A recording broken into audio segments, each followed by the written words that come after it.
Okay, Bismillah ar-Rahman ar-Rahim, wa salatu wa salamu ala Sayyidina Muhammadin wa ala alihi wa sahbihi ajma'in, wa man tabi'ahu bi ihsani ila yawmiddin. Rabbi shrah li sadri wa yassir li amri wa hlul 'uqdatan min lisani yafqahu qawli. Dear our respected speaker, Associate Prof. Dr.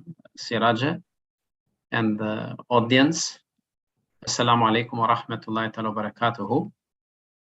Today, before we proceed with the program that is related to a series of talks that we have started since February. So we have every month we have a talk about the challenges that are faced by Muslims over all the world, and we have invited a speaker from different parts of the world. And today we are going to have a special talk that is going to be given by our Associate Professor Dr. Siraja, and that is related to the Muslims in Uganda. When you look at the topic, realities and hopes.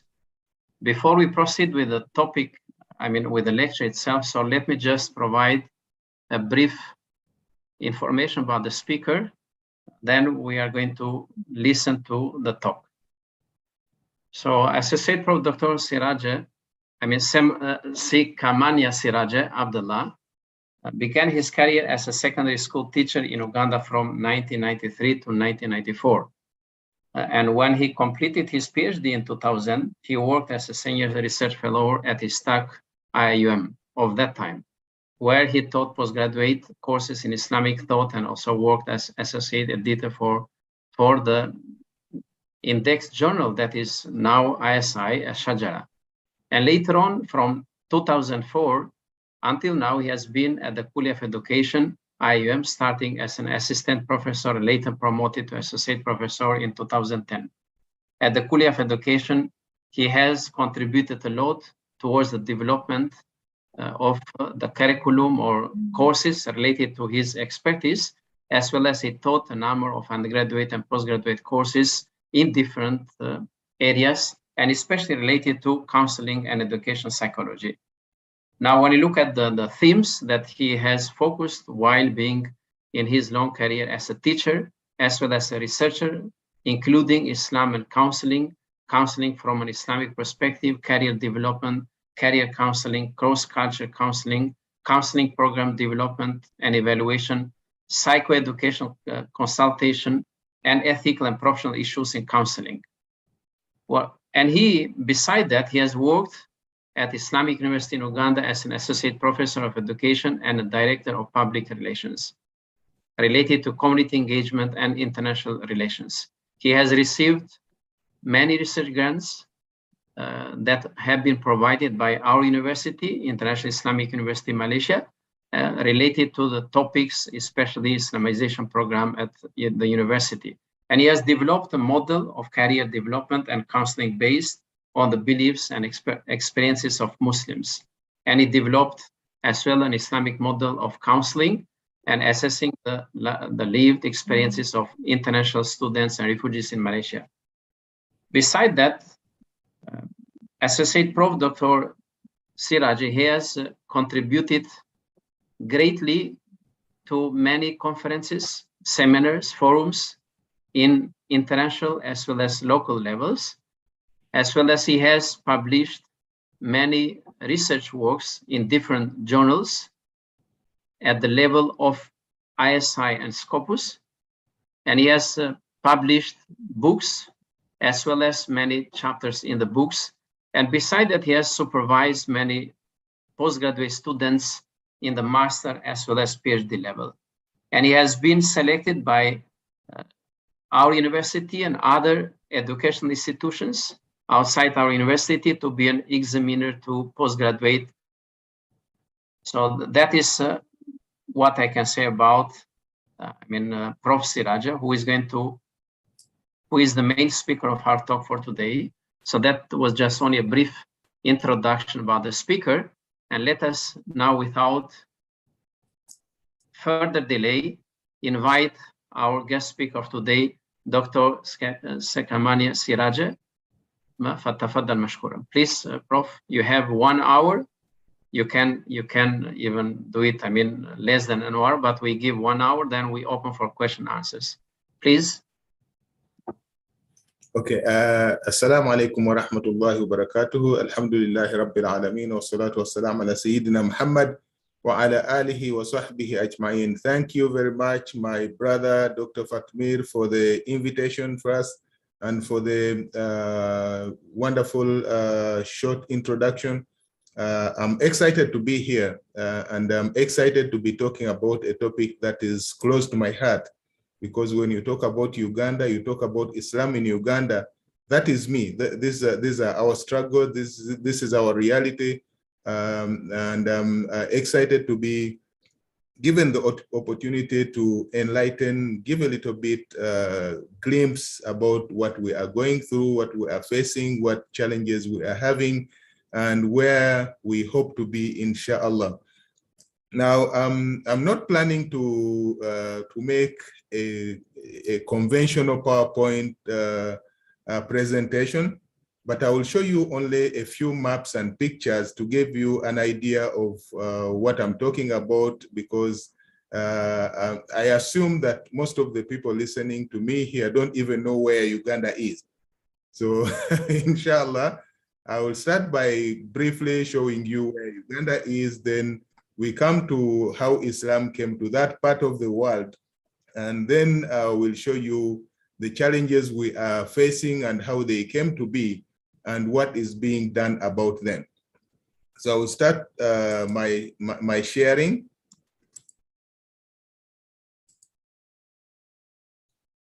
Okay, now here we have the map of Africa, and Uganda is located in what we call the heart of Africa. It is on the right side center of the continent, where we are surrounded by Tanzania in the south, Kenya in the east, Democratic Republic of Congo in the west, and on the southwest, what you cannot very small, we have Rwanda. Rwanda has been famous because of the 1994 genocide that left 1 million people dead.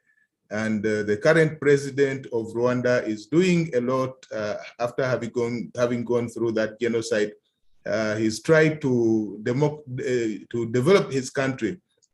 People are talking about Rwanda today as being the Switzerland of Africa.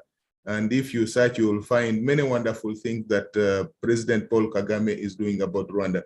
So we have Rwanda in the southwest, and we have South Sudan. The time I grew up, we were neighbors of Sudan, but somewhere around 10, 11 years ago, Sudan was divided into two. So the south now is the one bordering Uganda, and the North Sudan, Khartoum, is quite far away.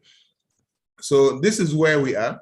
And when you look at Africa, in the minds of many people, when I talk to my friends from other parts of the world, they tend to imagine that Africa is one country. And sometimes people used to tell me that, okay, our capital is maybe Cape Town, which is in South Africa, and our president is Nelson Mandela. But Africa is a continent made up of more than 50 countries. And Uganda is one of the medium-sized African countries. Our population is about 44 million right now as we speak. And one thing that is close to the hearts of many Muslims, and I think even people from Malaysia, because we have many people educated in Egypt, people are familiar, know the Nile River. When I tell you Nile River, you will understand that there is Nile River, and people think that Nile River is in Egypt. Yes, it ends in Egypt, but actually it starts in Uganda. So here in Uganda, we have Lake Victoria, the second largest freshwater lake in the world. And this is the source of the White Nile, which crosses Uganda all the way through Sudan to Egypt. We have Blue Nile, which starts from Ethiopia, and both of them join at Omdurman in Sudan, and then they continue to the sea. So this is Uganda. This is where we are. But briefly, before we talk about this Uganda, as we talk about Muslims in Uganda, it is very important to know the history, how Islam came to be in Uganda. Because one thing you can see is that probably what you don't know, and what many people, when I talk to my Malaysian and even non-Malaysian friends, they surprised. because one thing people don't know is that Islam actually reached Ethiopia here, which was Abyssinia by then. Islam came to Abyssinia before it went to Medina. Do you know that? Yeah, Islam came to Africa before it reached Medina. The first hijrah was the hijrah of the Ashab Rasulullah to Ethiopia, Abyssinia, before it went to Medina. And Islam, because of this proximity, you see here, we have Somalia and we have the East African coast. Islam was on the East African coast in the very early days of Islam. During the time of Umar ibn Khattab, Muslim traders had reached all the way to Tanzania, Dar es Salaam. Yeah, they were already doing business here. Now, strangely enough, because of the difficult terrain, the terrain is not difficult in that there are mountains or whatever, but this area we have here is an area where we have lots of wild animals. So when you talk about Kenya today, one thing people will know about Kenya is safari. So we have the Tsavo National Parks, we have Tanzania, same thing, we have the Serengeti, we have lots of national parks here, and there used to be lots of lions. And because of these wild animals, it took centuries, many centuries. Islam was here in the first century of Hijrah. It was on the East African coast, and the Omani Sultanate, the Sultanate of Oman, had its headquarters actually at Zanzibar for a very long time, until the 19th century. The headquarters of the Sultanate of Oman was based in Zanzibar, Tanzania. But for all that time, from the first century of Hijrah until around 1840s, Islam never managed to penetrate inland to Uganda. Yeah, it was always on the coast, but the Muslims never managed to penetrate inland. They waited for traders, agents to bring them goods that they would ship to Arabia. So this was a major port. Dar es Salaam, Zanzibar, was a major port where they took ivory, they took gold, they took even slaves. It was a major slave trade route, and they took them all the way to Arabia, but they never managed to penetrate inside. And we are told that it was in the year 1944 that the first Arab trader reached the kingdom of Uganda. Yeah, so this is the map of Uganda, and these were the kingdoms that the British or the modern colonizers found at the beginning of the 20th century, actually. So we had the kingdom of Uganda. Now, when we talk about the name Uganda, Uganda is actually derived from Uganda. Now, in my language, in Luganda language, yeah, we have prefixes, like in Malay, you have prefixes.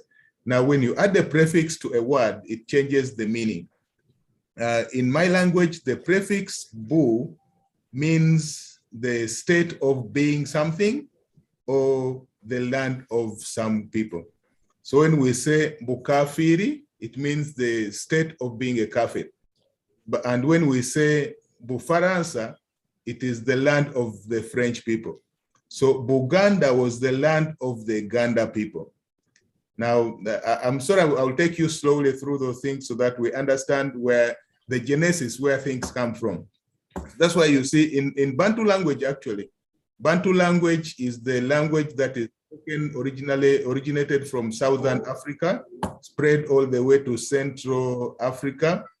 In Tanzania, what we have is that when the Arabs stayed in the East African coast here, they found African people living here on the East African coast who are mostly of Bantu origin, and the Arabs intermarried and created a new civilization that we call the Swahili Civilization.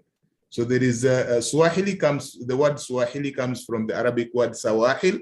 It is the coastal civilization, the East African coast civilization.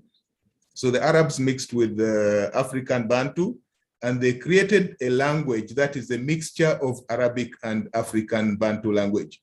And because of that, you find that as you go to the coastal side, in Zanzibar, Swahili language is almost 80% Arabic, But when you go inland to Uganda, Kenya, you find that the Swahili there is more African than Arabic.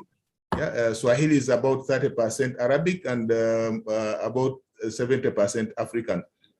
So why I'm bringing this is that in Swahili language, the prefix that we have in Bantu languages, the prefix bu in Swahili is replaced by u. You see this, all these kingdoms here, we have Buganda, Busoga, Bugisu, Bukedi, which starts with bu. Now in Swahili, it becomes u. Ukedi, Usoga, Ugisu, and so on. Yeah. Now I'm bringing you to start to understand. So when the Swahilis guided the Arabs to come to visit this part of the world, they told them that there is a great kingdom, the kingdom of Uganda, and the king there is managing the country in a modern way. So the Arabs came to do business here, led by Sheikh Ahmad ibn Ibrahim, a Yemeni trader, and he came and set up his center here. And later on, people started following him. And in no time, he started converting people to Islam. People were amazed by his way, by his humility, by his hard work, by his niceness. And they started embracing Islam. Now, this was in 1844, during the reign of king. Okay, the title of king in Buganda kingdom, kings are called Kabaka. So Ahmad Ibrahim came at the time of Kabaka Suna, who ruled between 1832 and 1856. Now, the Kabaka was very much impressed by the ways of the Arab trader. He started inquiring about his religion. But in traditional kingdoms in Africa and elsewhere, kings were the representatives of the gods.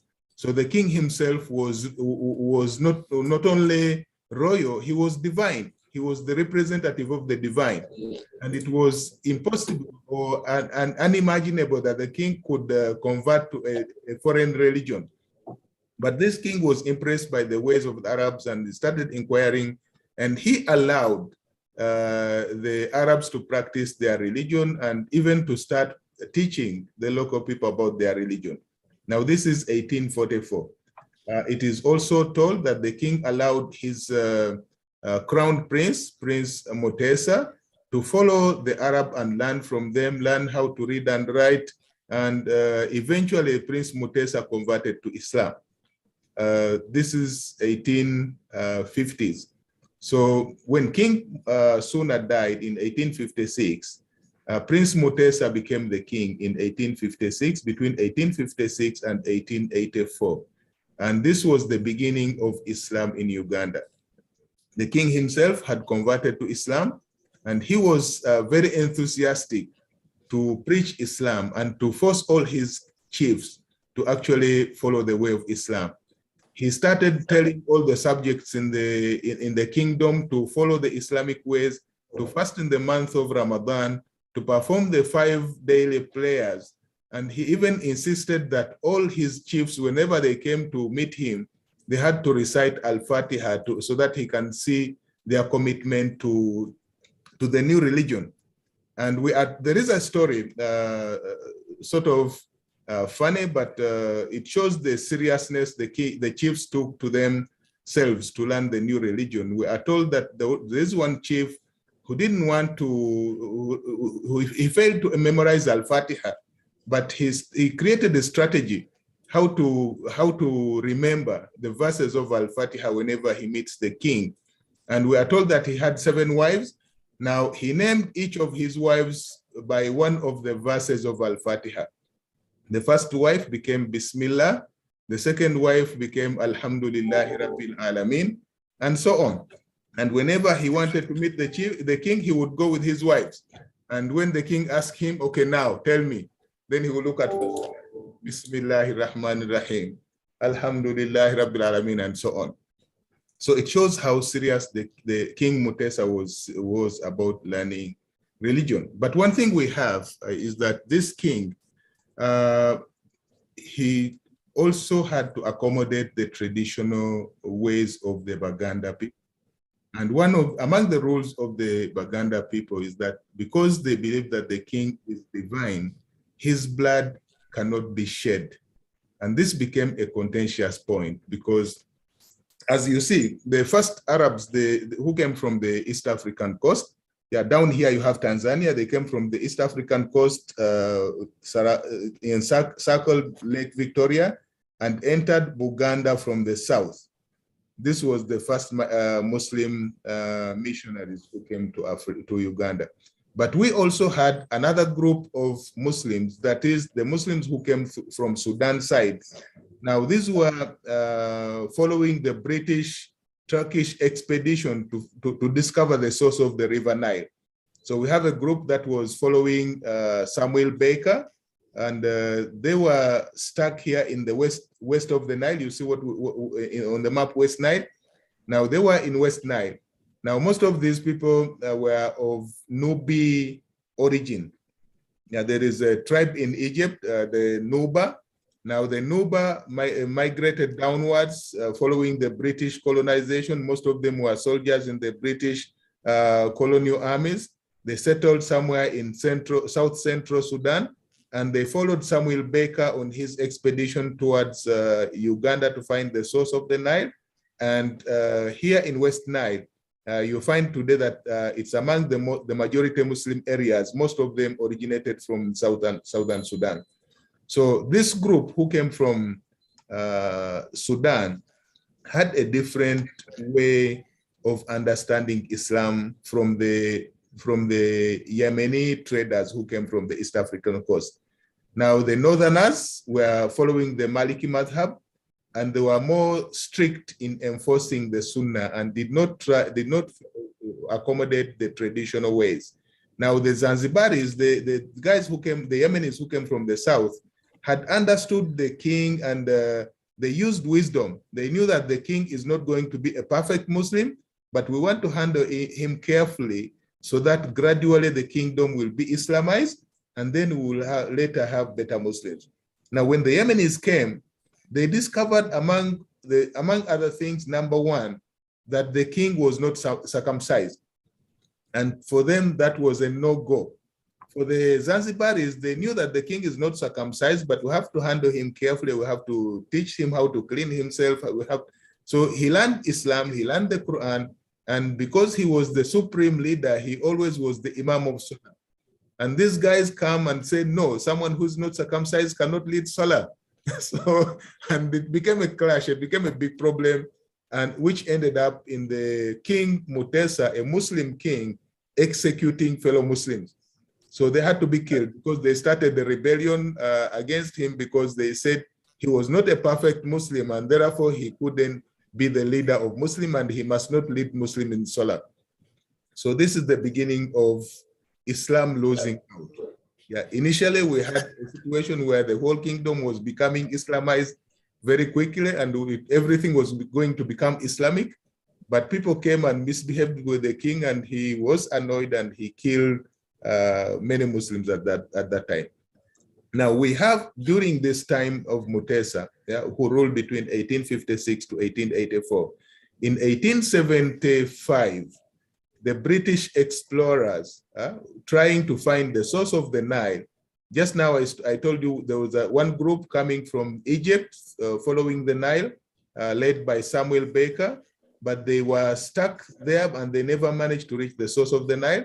But then we have another group of explorers who came from the East African coast, led by Henry Morton Stanley. Now, by 1875, they managed to reach Buganda.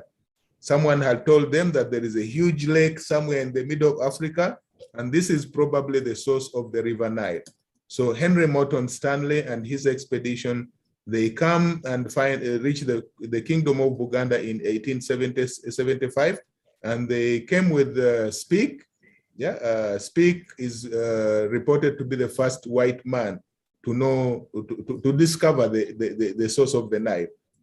Of course, for the people who are living there, they knew there was a river. There is a huge river. It is the river of the gods. but they never knew that this is something that is very big, that goes through so many countries and reaches the Mediterranean Sea. And it was Speke who found it in around 1877. Now, why this story is important is that it's the beginning of troubles for Muslims. Yeah, before this, Muslims are the ruler. The king became Muslim. He's Islamizing the country. He's forcing everybody to follow the ways of Islam. Everybody has to fast. And they even had inspectors going home to see who is not fasting in Ramadan. And they had, a system to see who is performing Salah and who is not performing Salah. So every home had to have a specific place outside of the home where they perform wudu. And the inspector will come and see, oh, this person, yeah, he has a place for wudu, so they are Muslim, they are performing Salah. But 1875, Muslim had already annoyed the king. And then Henry Morton Stanley comes and tells him, okay, we are coming from another kingdom, which is very huge, very powerful. We have an empire. But one thing we are going to do, Mr. King of Uganda, we know your kingdom is wonderful, very organized, the best kingdom we have seen in the whole Africa. And now we want to help you to become the most powerful king. We are going to bring you superior technology. We are going to train your soldiers in superior weapons until you become the ruler of the whole, this whole part of Africa. And of course, the king was excited. It's not clear that by the time he died in 1884, there is no indication whether he had left Islam. Many people believe that he actually died a Muslim, but he allowed the British to bring their missionaries and establish their schools and start preaching their Christian faith, and also to train Buganda soldiers in using modern weaponry. Because at that time, Buganda was always at loggerheads with neighboring kingdoms. Yeah, what you can see here, we have, okay, the northern territories, starting from Lango, West Nile, Acholi. It was very difficult for them to fight each other, to fight with Uganda, because there is a natural barrier here. River Nile crosses what you see here. River Nile is actually the border between Buganda and Busoga. It starts here in Lake Victoria, and the line between Buganda and Busoga, this is River Nile. So River Nile is the separator between Buganda and Busoga. And then we have here a lake, Lake Kyoga, which separates between northern Uganda and southern Uganda. So the people of Lango could not attack Uganda because of the river. It was not crossable at that time. There is no way they could cross it. And then it goes on and separates, goes with this border between Lango and Bunyoro is actually River Nile. And it goes here to, this is Lake Albert, to the tip of Lake Albert. And it follows this West Nile, you see the boundary, West Nile, and Acholi is River Nile. This is the natural boundary separating the two kingdoms. So at that time, Buganda had problems mostly with the kingdom of Bunyoro. They were always fighting. Sometimes Bunyoro wins, sometimes Buganda wins. Buganda expanded a lot by capturing territory from Bunyoro, and Bunyoro once in a while would come and then these guys came and said, now we are going to give you the most advanced weapons.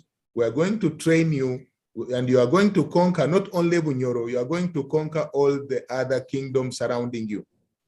And this is what happened. So the king of Uganda was excited. He allowed the Christian missionaries to start teaching their religion. And in return, they were training Baganda in modern weaponry. They were training them in modern ways. They were training them. They started establishing missionary schools in the country. So 1884, when Mutesa died, the Christians had started becoming vocal and aggressive. And this started what we call the jihad period. Muslims fought back. We had Muslims in the royal family who thought that Islam should remain the religion of the kingdom. Yeah, we have among the most important figures here is priest Nuhu Mbogo. Prince Nuhumbogo was brother of King Mutesa, and he was supposed to be the king after his brother Mutesa died. But what happened is that the British, with the help of the Buganda people who had converted to Christianity, they sidelined Nuhumbogo because he was a Muslim, and they put on the throne someone called Mwanga. Yeah, so they put Mwanga on the throne in 1884, and Kiwe and Prince Mbogo and the other Muslims, they ran away to the kingdom of Bunyoro. They sought refuge in the kingdom of Bunyoro, and they started a jihad fighting against the British army led by Captain Lugard and the Buganda people who were usurping the kingdom. So the wars lasted for many years until in 1889. Yeah, in 1888, between 1888 and 1889, Muslims managed to put on the throne Prince Rashid Kalema to become the king, but he did not last very long, only 1 year, and the British force, supported by the local people, managed to overthrow him. So from then onwards, Buganda became a Christian country. So we lost. We lost the jihad, we lost the war, and Buganda was Christianized. Yeah. Now, what happened now? The formation of modern Uganda, which was around that time. Yeah, this is now we're talking about 1888, 1889. Yeah, the British, what they did now, they introduced, they gave a suggestion to Buganda. You are going to become our protectorate. We are going to train you in modern military ways. But what you need to do for us now is you are going to become our soldiers to capture all the neighboring kingdoms. So they trained Baganda, the soldiers from this tribe, to fight and conquer Bosoga, another neighboring kingdom. Bosoga was very notorious in that when the first missionaries went there to bring Christianity, they put the missionary to death. Until today, the Christians celebrate the death of Bishop Hannington, who was killed by Basoga, who did not allow them to bring their Christianity at that time. So with the help of Baganda, there is one of the generals until now is known, General Semei Kakungulu, was trained by the British, became, in Africa, we should call him a traitor, but because the British are the one who write history, they are considering him one of the heroes, because he fought all these kingdoms and captured them for the British. Yeah, starting with Bosoga, Sovugi, Susebei, he converted all these people to become subservient to the British. And in 1894, after British had subdued all these kingdoms, now they came and made an agreement making Uganda a protectorate. And I told you where the name Uganda comes from. It starts with this kingdom of Uganda, which was mispronounced by the Swahilis, because the Swahilis don't pronounce Bu, they pronounce it U. So it becomes Uganda in Swahili, and the British call it Uganda. So now the whole country became called Uganda in 1894 and became a British protectorate until 1962, when we received independence. Yeah, this is briefly the history of Islam in Uganda. Yeah, one thing we can see is that, number one, during the British protectorate, the Muslims continued fighting their jihad. They were defeated in Bunyoro. They ran away to Toro, to Ankole, and some of them went downwards to modern-day Tanzania, to Karagwe. But they continued fighting until when they were defeated, Prince Nuhumbogo was exiled to Zanzibar, actually. The British sent him in exile to Zanzibar. And when he was sent to exile in Zanzibar, he learned Islam very well. He became a sheikh. And when he came back a transformed person and became the leader of the Muslim community in Uganda. And all matters related to Islam, the British colonial government always consulted Prince Nuhumbogo, because he was the de facto leader of the Muslim community in the country. We'll keep that point, and when we come to modern day situation of Islam in Uganda, Prince Nuhu Mbogo's role remains important. After his death, he was succeeded by his son, Prince Badruka Kungulu. Now, although they no longer had any roles in the kingdom, Prince Nuhu Mbogo had signed an agreement with the British in 1889, in which he agreed that he's not going to demand his rights to become the king of Buganda because he's Muslim. He agreed that he's giving up his right to become the king of Buganda, but the British should continue giving Muslims their right, and Nuhu Mbogo was going to be the de facto leader of the Muslim community, and he demanded concessions from the British colonial government from that time. Until today, if you go to Uganda, you will be surprised that when you enter any restaurant in Uganda, we don't have a halal sign, and it wasn't necessary until only recently, because of the British settlement with Nuhu Mbogo, it was not allowed for any non-Muslim to slaughter any animal for public consumption. If you go to any market, you don't even have to ask. The meat has to be halal. If it was forbidden for any non-Muslim to sell pork in a public place. If you go to any public market, they cannot sell pork. Pork is usually sold in hidden places behind. They cannot sell it to the public. So these were some of the accommodations that were given by the British because of the role of Prince Nuhu Mbogo, who sacrificed his role to become the king and agreed, yes, if you don't want me to become king, but allow me to continue teaching my religion of Islam and being the leader of the Muslim community. So that is what happened. Now in 1884, they put back King Mwanga until 1888, but he disagreed with the British because he refused to convert to Christianity and he was following the traditional African ways, and he was later on exiled to Seychelles Island with the King of Munyoro, King Kabalega, who also opposed the British rule. And in 1889 to 1897, now, 1897 to 1939, they put the son of Mwanga, who was very young, King Daudi Chwa, to become the king, but actually in reality, he was not the king. There was a council of regents, most of whom were converted, local people who converted to Christianity. And then they made the new rule to convert the country to Christianity, to fully Christianize the country. Now, what this means, the British colonial policy, you see, I told you we are bordering Sudan. Yeah, Uganda is bordering Sudan here. Sudan is almost 100% Muslim, but the British made sure they created the situation here in Southern Sudan, where they put missionaries and made it impossible for them, these people down here, to become Muslim. They remain Christians and animists. And until recently, they managed to separate this part from Sudan. Now, what they did, they were facing a serious rebellion in Sudan led by the Mahdi.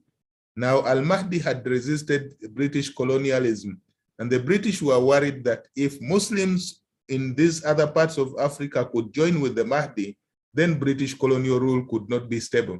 So what they did, they made a law forbidding any Ugandan Muslim to travel by land from Uganda to Sudan. We are neighbors, but it was not allowed for any Muslim to go to Sudan by land. If you want to go to Sudan, you had to go either by sea, which is very, very difficult because here from Uganda, you have to travel through Kenya or Tanzania. The nearest port is about more than 2,000 kilometers. Yeah, if you want to travel from Uganda to Port Mombasa, it's about 2,000 kilometers. Dar es Salaam is even longer. So they said, if you want to travel to Sudan, you have to go by sea and circle all this place and come back to Port Sudan. And that made it very difficult for people to go to Sudan. The Muslims who wanted to learn religion in Sudan, it became impossible. They said, then when air transport came, they said you can fly from Uganda to Khartoum, but you cannot go by land. So that was the policy, to make sure that Islamic influence doesn't move southward, that Muslim Sudanese don't continue interacting with Ugandans because they will make them rebellious and they will spur the development of Islam in Uganda. So this is what began during the British colonial days. What they did is to ensure that Christianity becomes the main religion or the only religion, and to make sure that Islam is sidelined, and to make sure that Muslims never become successful in the modern day sense of things. So one of the areas that they really constrained is education, because when missionaries came, for them, their main tool was education. They established schools, and then children of local people, they don't mind about adults. They bring children to their schools, and after one generation, two generations, they all became Christians. And they do not allow Muslims to establish modern schooling. You can have your Quran schools, you can learn Quran, but they made sure that Muslims don't get modern education. That was one way to keep Muslims backward, to ensure that Muslims don't participate in the modern national state that they were creating. They made sure that Muslims don't participate in the modern economy. You are left behind with only your traditional Islamic schooling and nothing else. Even Muslim schools we do not have proper Muslim schools, actually. What we had is that we had individuals who learn religion, some of them locally, and some of them went to Tanzania, to neighboring parts of Tanzania like Bukoba, Katoro, and the ones who became really good could travel all the way to Zanzibar and learn with the greatest Yemeni Hadrami scholars. And then they come back and teach in their homes.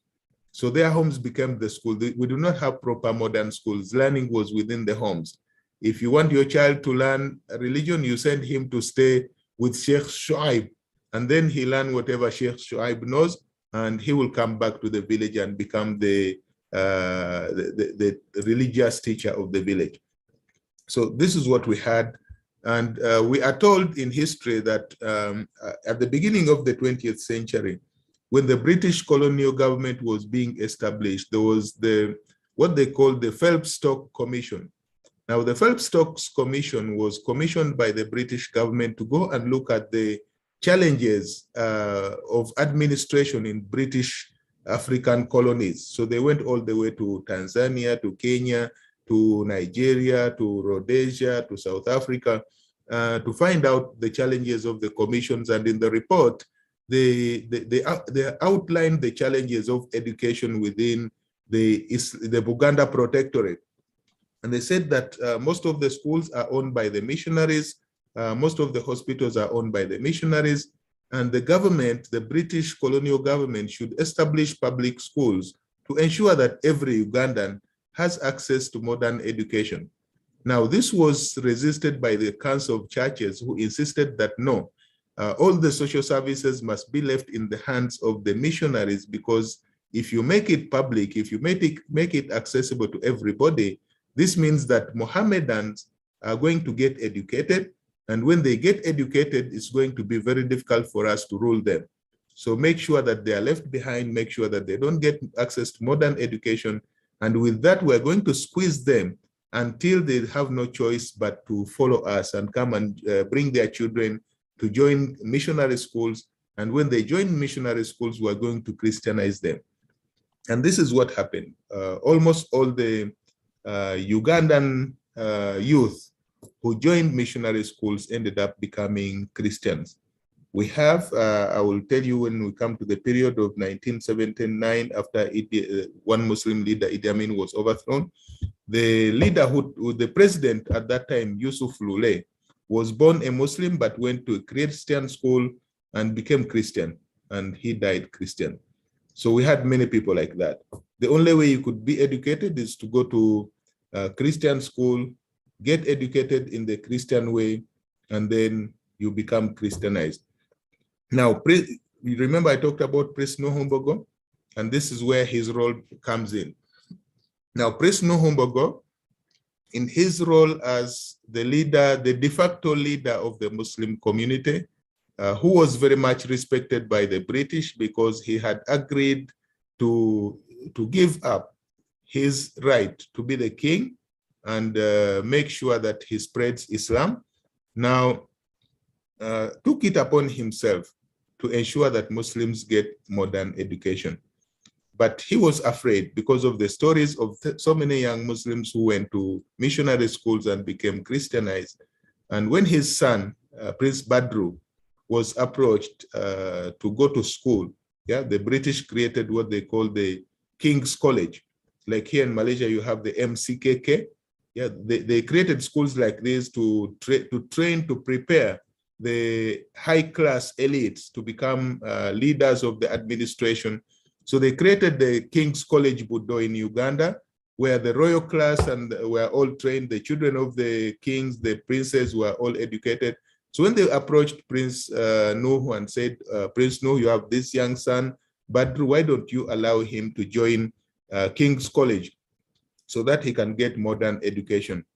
Now, Prince Nuhu was very reluctant, but he told the colonial master to sign an undertaking that if you take I will give you my son to take him to King's College, but make sure that he's given all the rights as a Muslim, he's given a place to pray, he's not forced to eat non-halal food, and nobody should ever try to convert him to Christianity. So the colonial master agreed, he signed the agreement, and because of that, Prince Badru was taken to King's College, where he became the first Muslim royal to become educated, to get modern education. And this became a very important point. Why? Because as we're going to see later when we talk about Muslim institutions, it was Prince Badru Kakungulu who, after being educated at King's College, returned to the community and saw the challenges. Now equipped with modern education, he saw that there is not a single Muslim educational institution that is offering Muslims proper education to participate in the modern state. And because of that, and with the help of the Muslim community, he established what we call the UMEA, Uganda Muslim Education Association. Uganda Muslim Education Association, the main goal was to ensure that they establish a good number of primary schools that can equip children with modern education, while at the same time keeping them in Islam. Because the other way was to go to Christian school, to missionary schools and convert to Christianity. But now he had the knowledge and he had the vision to establish Muslim-founded primary schools. And this necessitated the establishment of a teacher training program so that we can train Muslims to become teachers. So the first batch of people who finished primary school, they went on to be trained so that they can become teachers in lower levels of the newly established Muslim primary schools. And with time, after a good number of children finished primary school, then he also embarked on the process of establishing Muslim secondary schools all over the country. And with that, this sparked the beginning of Muslim education. UMEA was established in 1944, and by 1962, when Uganda gained independence, we had got a number of good Muslims who had graduated from modern education, but of course there were still so many challenges that I'm going to talk about later. But this shows you the importance of, number one, Prince Nuhu, and then his son, Prince Badru Kakungulu, and the role they played in the development of Islam at this time. Now, one thing you can see here is that Islam at that beginning phase was mainly the affair of Buganda, but now Baganda, the people of this tribe, started spreading to different parts of the country. Somehow, this is how Allah does his things. It is a blessing in disguise sometimes. Now, the British were fighting Muslims. They don't want Muslims to become educated. They don't want Muslims to get access to modern facilities. But then it came to a point when the British had captured all these places. They were looking for people who are capable of becoming leaders, of these other tribes. And to their understanding, the people of this central part, Buganda, were the most advanced in terms of modern understanding, in terms of management. Yeah, they were surprised. So when Sir Winston Churchill visited Buganda, he was surprised that there is in this heart of Africa, in this very remote and reachable place, he was surprised that the king had a system of administration, which he did not learn from any outside forces. He already had a traditional administrative system whereby the king could know anyone from any corner of his kingdom, yeah, just by asking your name. For instance, if I tell you my name is Sekamanya, for you it means nothing.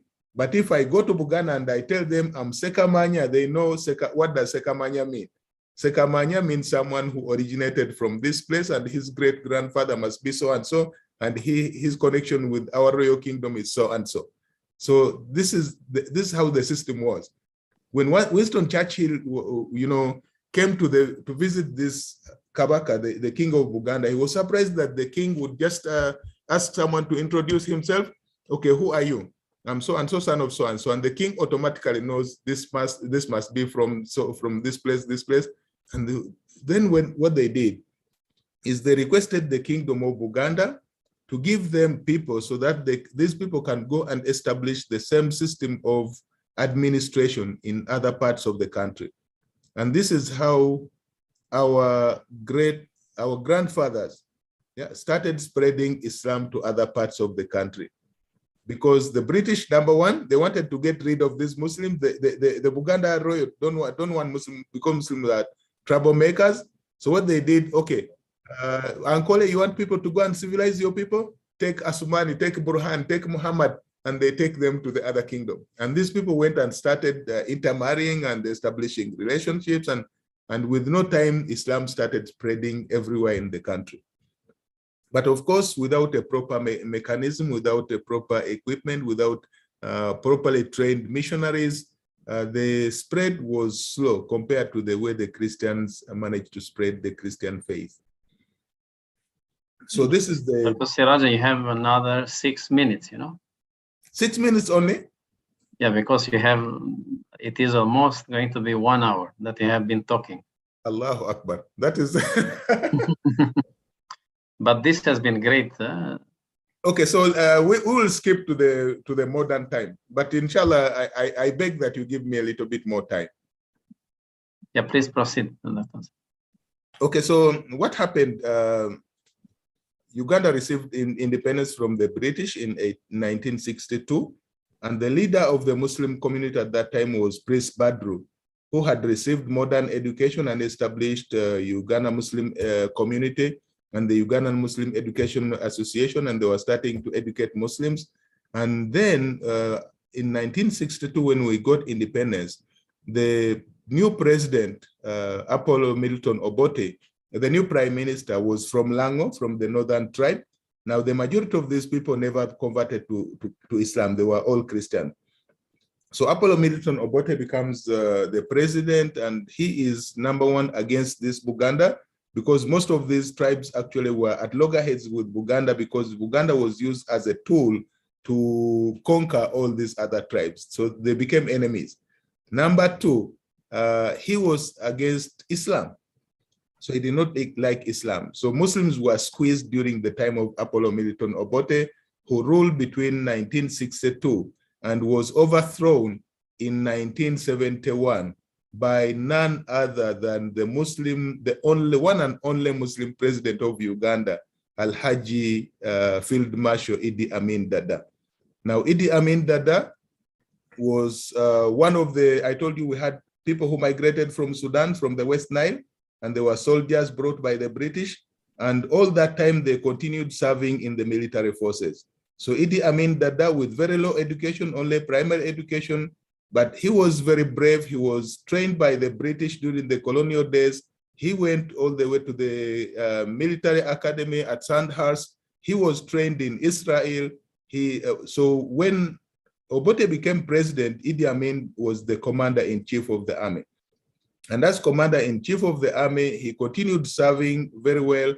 But one thing that happened is that the British had a clash with the president at that time, Apollo Obote, who was together with Julius Nyerere of Tanzania and Kenneth Kaunda of Zambia.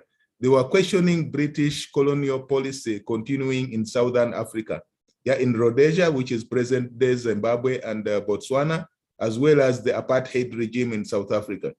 And in 1971, there was a Commonwealth head of government meeting in Singapore. And this is where the three guys, Kenneth Kaunda, Julius Nyerere, and Milton Obote, they attacked the British Foreign Secretary for continuing to colonize Africa. And the British were so annoyed that in that same conference, they told them, we are going to teach you a lesson. As you live now here, before you leave this conference, we are going to show you who we are. And showing them who they are, the British approached Idi Amin, the commander of the army in Uganda, and told them to overthrow Milton Obote. Now, it is interesting that Idi Amin was a Muslim, but the British didn't think about it as a threat because they thought this guy was not a practicing Muslim. He was not serious about Islam at all. So they never thought it was a worry, and they thought temporarily they are going to remove Obote, and then maybe probably in the next few years they will organize an election and life will go back to normal. But what happened when Idi Amin became president? Immediately his Islam awakened. The next thing he did was to go to Umrah. And when he went to Umrah, he was very well received by King Faisal. And King Faisal told him, my brother, you are a military man, I'm a king, we don't speak the same language, but I advise you from here, before you even go to Uganda, why don't you fly to Tripoli, Libya? We have a young military leader like you, Muammar Gaddafi. Gaddafi took over in 1969, this is 1971. We have Gaddafi is a very young Muslim leader, and I think I want you together to work together to strengthen Islam in Africa. So Idi Amin goes to Gaddafi and he comes back a converted man. The first thing he did on arrival is to announce he's breaking ties with Britain and America and Israel. And all the Israeli companies have to leave immediately. All British citizens were given 90 days. And we had a very strong business community of Indian people who are holding British passports. He gave them a choice. If you want to remain in Uganda, you become Ugandan. But if you are British, I don't have relationship with Britain, you have to go to Britain within 90 days. And it was the start of a major problem. So Uganda became enemy of Britain. There were always all the things you see, the negative propaganda about Uganda. If you search in YouTube, you will see there have been at least 3 movies created about Idi Amin, The Rise and Fall of Idi Amin, The Last King of Scotland, and others. It was all because of this propaganda war now, which is starting. This is a Muslim who now is asserting himself as a Muslim and is becoming anti-Israel, anti-British, and they fought for him. All the time he was there, he was being fought. And one thing, his alliance with Gaddafi, and then they joined with PLO, Yasser Arafat, and Uganda became a base. If you remember 1976, the PLO captured an Israeli aeroplane. Yeah, they hijacked an Israeli aeroplane and took it to Uganda. And Israel launched an aggressive, daring rescue mission, which was led by the brother of Benjamin Netanyahu. Captain David Netanyahu was the leader of the operation. They managed to rescue the plane and the passengers, but 2 of them died, Dora Bloch and Captain Netanyahu himself, the brother of Benjamin Netanyahu. So this is Uganda, and this is Islam in Uganda. Now, Idi Amin, when he came to power, he realized that there were lots of unwritten rules which were designed to make sure that Muslims never progress. One of them was the divide and rule policy. Make sure that Muslims never unite. So what he did is to establish what he called the Uganda Muslim Supreme Council. When you look at the background of that, Sheikh Fatmir has taken the Uganda National Mosque, and this is the headquarters of the Uganda Muslim Supreme Council. Now, this was Kampala, the capital city of Uganda is built on 7 hills. One of the hills, Lubaga, is the headquarters of the Catholic Church. Mengo is the headquarters of the Protestant Church, And Idi Amin gave the Muslims a very strategic location, which was the fort of Lugard, the British governor, the British soldier who captured Uganda. Now he made this the headquarters of the Uganda Muslim Supreme Council. Of course, he was removed from power before the masjid was completed. And with the contribution of Muammar Gaddafi, Allah yarhamu, this was built to become the headquarters of the Uganda Muslim Supreme Council. So all Muslims were united under the Uganda Muslim Supreme Council, and that was by the decree of Idi Amin. Now, one other thing that he discovered when he became president, there was that unwritten rule to make sure that Muslims never get a modern education. So what he did, working with Umayya, which was established by Priest Badru, is to make sure that they converted all the Quran schools, the schools that were teaching only religion, they converted them to government-aided schools. So we had the beginning of the proliferation of Muslim education. They established Muslim teacher colleges, 3 Muslim teacher colleges. They established Muslim nursing schools, and with this, Muslims started getting modern education. Now, in 1977, when the Mecca Conference on Muslim met on Muslim education, which requested agreed to establish Muslim universities in the world. They agreed to have 2 universities in Asia and 2 in Africa. The 2 in Asia were IIUM and the IIUM Malaysia and the IIU Islamabad. Now the 2 in Africa, they agreed that one of them should be in Francophone Africa and another one in Anglophone Africa. Now, the one in Francophone Africa right now is in Niger, the Republic of Niger, and Idi Amin insisted that the one for Anglophone, for former British colonies, must be in Uganda. So they agreed to establish the university in Uganda. Unfortunately, he was overthrown before the plan was realized, but it was documented that it was on the plan of the OIC. Now, one other thing he did, he forced OIC to accept Uganda as a member of OIC.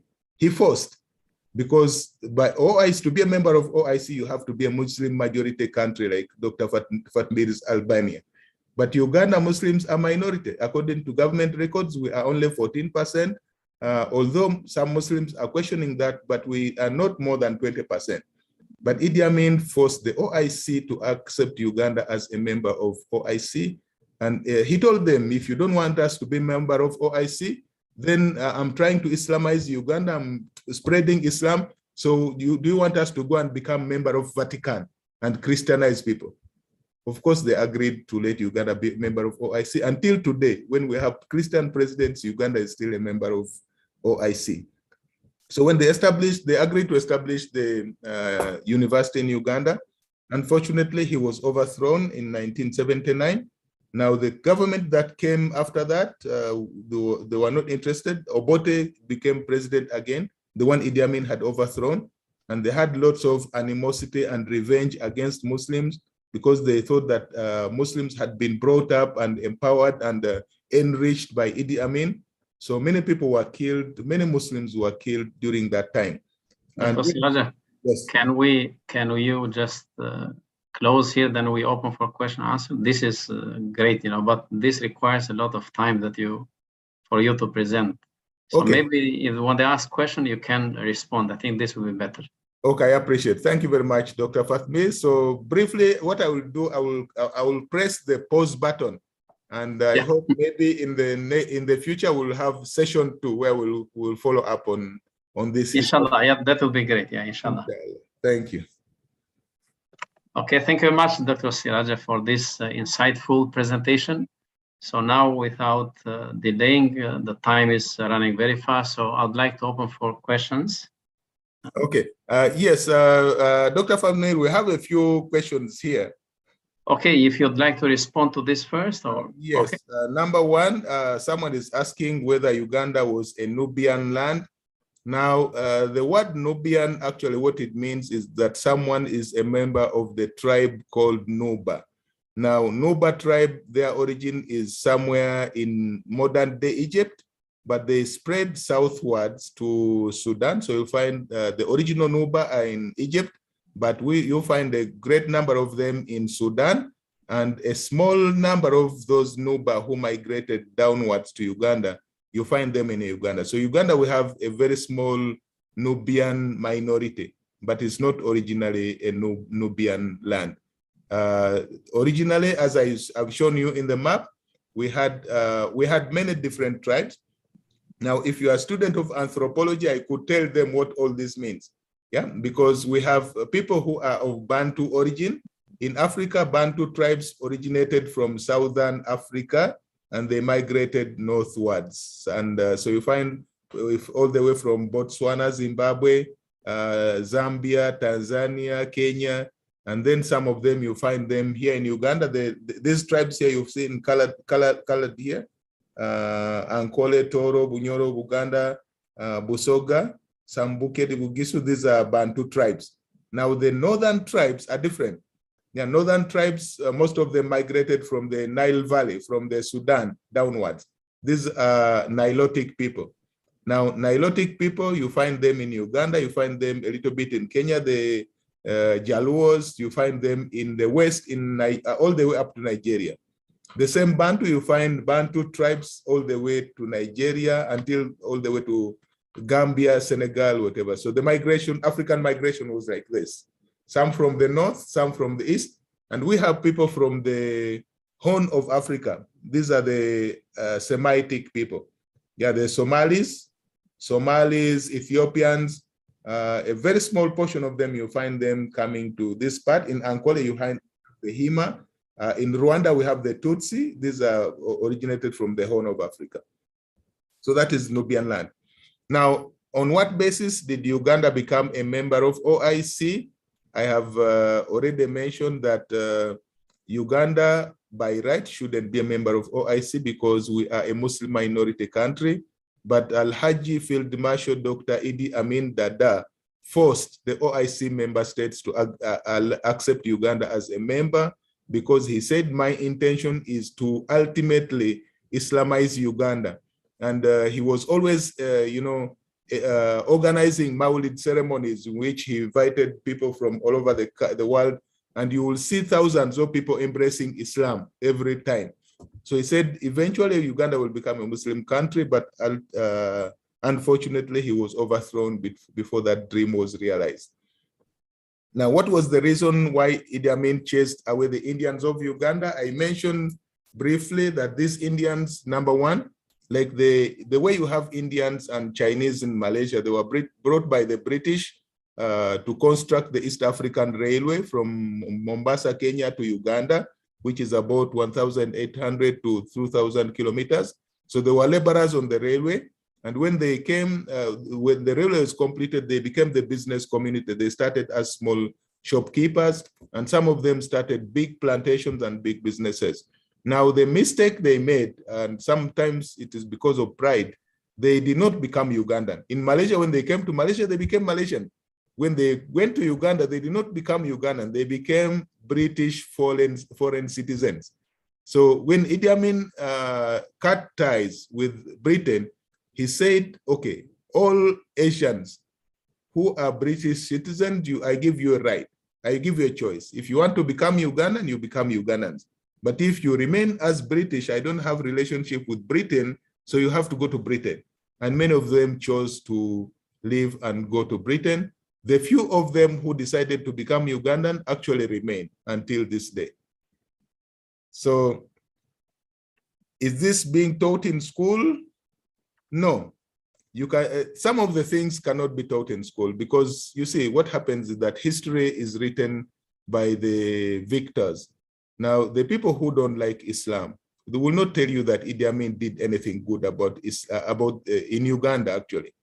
But today, even the current government is starting to recognize that even though he was not educated, he's considered stupid, he did many wonderful things. And for us Muslims, we are where we are today because of Idi Amin. He's the one who ensured that Muslims get modern education. He ensured that Muslims get united under the Ugandan Muslim Supreme Council. he ensured that the Islamic University in Uganda gets established in Uganda, and it has totally transformed the landscape of Muslims in modern life. Yeah, the Islamic University in Uganda now, the first thing they did is to establish a faculty of education in which they trained so many teachers, Muslim teachers. I'm one of the graduates of that program. After I finished my studies in Libya, I realized that if I go to Uganda with only my degree in Islamic studies, the best I can be is to become an imam. And there were so many imams and already fighting. Someone tells you I'm from Medina, therefore I should be imam. You are from Libya, you don't know Islam very well. Then I thought, if I go and become trained as a proper teacher, I get a diploma in education, then I can participate in the modern education system. And that's what happened. After I finished my diploma, I was a teacher at the best school in Uganda at that time. So this is what Islamic University did to us. And the people who graduated from Islamic University, they have gone on to establish many Muslim-founded primary and secondary schools. So Muslim education now is vibrant. We don't have a problem of education anymore. Recently, they started the Faculty of Medicine, and very soon we will have Muslims also doing well in medicine. We have nurses, we have medical doctors. So inshallah, that is going to be done also. And in the next 2 years, we got a grant from IDB to establish a faculty of engineering. And I believe very soon we're also going to produce a good number of Muslim engineers. So this is all contribution of Idi Amin, which the people who are controlling the country don't want the world to know, because they are telling their Christian masters that don't worry, there are no Muslims in Uganda. Even the percentage of Muslims is a problem, because until now, if you search online, they tell you Muslims are 12%, 14%, and there is a very huge contradiction. Now, the contradiction is they tell us that Muslims, number one, have too many children. Muslims get married to more than one wife. Muslims don't practice family planning. And yet, for the past 100 years, we are only 12%, we never increase. Is that logically possible? Wallahu a'lam. Yeah, thank you very much, Dr. Siraj. So I'd like to invite we have time, perhaps another question before we end the program. Any one of you would like to ask any question directly? Doctor, Assalamu alaikum. Wa alaikum salam. Yes, Dr. Tijani. Prof, Jazakallah khair. Very, very insightful presentation. Very nice presentation. Jazakallah khair. Alhamdulillah. We have benefited a lot. Alhamdulillah. Thank you so much for such a beautiful presentation. Alhamdulillah. My question is that, Prof, based on your presentation, yes, I can see some kind of similarities between the development of Islam in Uganda and in Nigeria. Yes. Yeah, especially if we trace back the historical background of Islam and Muslims, yes, we will realize that in both countries, we do have what we call the same colonial masters, yes, which are British, right? Yes. So I could, based on your presentation, it seems that the British, they interfere in Uganda's affairs, especially when we talk about Islam and Muslims. Yes. So my question now is that, do we have, what you call the relation between Muslims and Christians in contemporary Uganda? How does it look like today? Do they have very solid, mutual, beneficial, reciprocal relation? That is one. Okay. That is one thing. Secondly, Prof. Yes. What is the status? I mean, what is the status of what you call the Ugandan media? Media. How does media present or represent Islam in Uganda? Okay. Okay, thank you, Dr. Tijani. That will be more than enough. We don't have time. Thank you very much. You're welcome. Welcome, Dr. Fatih. Yeah. These are great. Need another lecture. Thank you very much, Ustaz Tijani. Now, you see, the British strategy was the strategy of divide and rule, number one.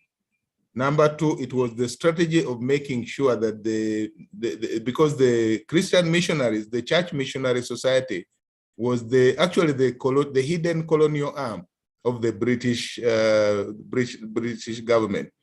So what they did, the Imperial British East African Company came and explored the land, and they handed over to the Church Missionary Society to do the cleaning. Church Missionary Society established schools, established hospitals, and these were the tools of Christianization. So, but what happened, because number one, there was fighting, there was jihad. I told you in the towards the end of the 19th century, there was jihad. Muslim under Prince Mbogo fought the British and their Christian puppets. So there was that animosity, hatred between and fear of Muslims, because they discovered that Muslims were very brave. They are willing to fight with only spears against British who had guns and machine guns, and they managed to defeat them in many times. So Muslims became feared because of their bravery. So that is one thing. But as the country settled down, we actually learned to live in peace because of the settlements that were created by Priest Nuhu and were agreed upon by the Christians. You remember I told you, for instance, we had unwritten laws. They are not written anywhere, but everybody is following them. It is not allowed for any non-Muslim to slaughter animal for public consumption. It is not allowed for anyone to serve pork in a public restaurant. It is not allowed, to the extent that even our Christian neighbors, when they want, for instance, to slaughter a goat, they have their own function. They want to slaughter a goat, they will call, Siraj, come and slaughter for me. I have a function, please come and. So it became known that everything that that has to be eaten must be slaughtered by Muslims. And when they want and what happened, the level of accommodation we had is that when you go to a Christian home, actually in Uganda, especially my tribe, our situation is very much like Yoruba in Nigeria, in that in the same tribe you find some people are Christian, some people are Muslim. And even in some extended families, you find that I have some distant uncles who are Christian. So we learn to accommodate each other, such that the Christian relatives, usually they will keep 2 sets of pots and plates, such that when their Muslim relatives come to visit, they tell you, oh, don't touch this one. We use it to eat pork. This is the one we use for relatives. Exactly. So we had that kind of mutual understanding. The problem started in the 1980s when many Muslims went to Saudi Arabia. They became Salafis. They became Puritan Muslims. And when they came back with that jihadi mentality. Yeah, we have to fight this kafir. These are people are kafir. They are going to Nar. We have to fight them. We have to kill them. Now, people have been living together peacefully for a very long time. And many of them, because of that peaceful coexistence, actually had started converting to Islam. But now we became enemies. We started fighting against our neighbors. And now another element came in. Muslims became Salafis, and the Christians, there is a very strong now, we know how to live with the Protestants. We know how to live with the Catholics. But now there is a very strong American element. These born-again guys who are funded by America, they are not accommodating the way the traditional Christians used to accommodate us. And because of this, now we have a lot of that kind of animosity between Muslims and Christians. Muslims became extremists. Right. Christians are also becoming extremists. So it's a big problem. Now, thank you very much, Dr. Siraj. I think this is another question about media, Dr. Fatmir, which is very, very important and is related to the question about why these things are not being taught in school. Number one, we have propaganda by the governments are funded by their Christian masters from the West. And they want to show that, number one, Islam is bad. Islam is not progressing. So in the media, you will never find anyone telling you anything positive about Muslim. They will tell you how Muslims, and then they jumped on the bandwagon of the war on terror. Yeah, you know, when America declared the war on terror, it was a blessing for the Ugandans, because now what they did is to put Muslims, oh, these are jihadis, these are terrorists. Anytime the government wants to kill a Muslim, they will just say he was a member of the terrorist group. They just execute you without any question. So it's been a problem for us. And the media, we don't have anyone properly investigating, telling the truth. How come if this person is a terrorist, why don't you arrest him, take him to the court and charge him? Nobody is asking the right questions because the media itself they are dominated by the same people. Wallahu a'lam. I see. Yes. MashaAllah. Jazakallah khair, Prof. Jazakallah khair. Thank you very much, Dr. Tijani, for asking that question. And I believe that you got the right answer from the Prof. Siraji. So now the time it is almost over as far as this program is concerned. So when you look at the presentation that was done in a very excellent way by Dr. Siraja, so maybe perhaps I was thinking like to have another talk in order to understand the current situation of the Muslims in Uganda. It was mentioned very briefly, but when you look at the historical background that was presented by Dr. Siraji, it was done wonderful. It is very amazed that we came to know about how Islam was introduced to Uganda, and it was very difficult at the early stage as it was presented by Dr. Siraja. And we can see the influence of the neighboring countries, and later on how the British, they interfered and they created many problems for the Muslim. But that was the hikmah behind, as Dr. Siraja mentioned, that Allah subhanahu wa ta'ala planned well when the British themselves, they fall into the traps that they created for themselves. And that is how Islam flourished in Uganda, especially during the time of Idi Amin. Then later on, we can see that in the current situation that it was it was mentioned in a very brief manner, and it was just that's why I see that perhaps we'd like to know more about the current situation and the way forward. So that would be perhaps another lecture if we have time and plan it well, and if Dr. Siraj would like to proceed. So we'll be very happy to know more about Uganda, as it is very interesting, as we have to know about Muslims wherever we are, So that will make us to be aware and to create this awareness about the challenges that we face and the problems that we are going through and what will be the solutions. So that is the very aim of having these programs. And you know that the International Institute for Muslim Unity, this is the very heart of our center here or institute here, to introduce this kind of knowledge about Muslims wherever they are, and to create this awareness for Muslims wherever they are in the world, and especially in Malaysia.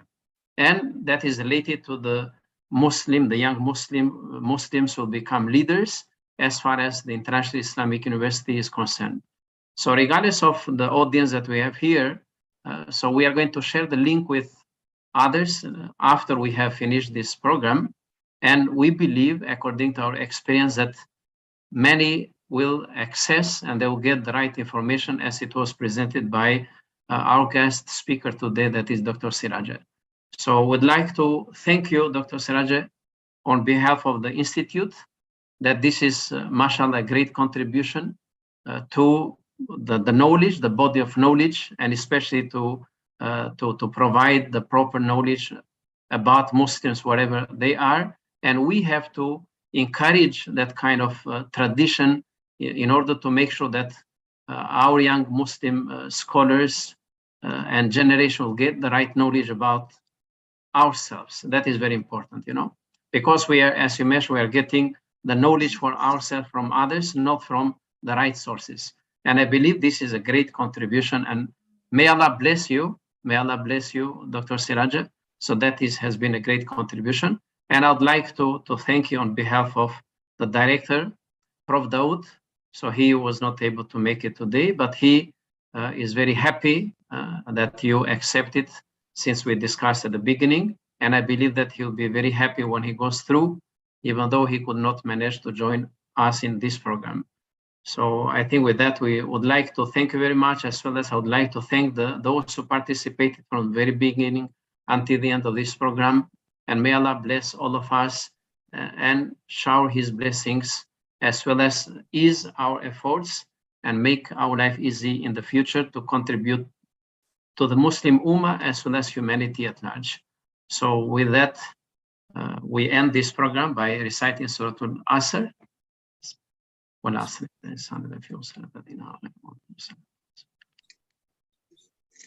Okay, thank you very much. So would like to see you again in other programs, inshallah. Thank you very much, Dr. Fatmir. This was a great opportunity for me to share something, and I really appreciate. Barakallah fikum. Alhamdulillah. Welcome, Prof. Welcome. Fi amanillah. Yeah.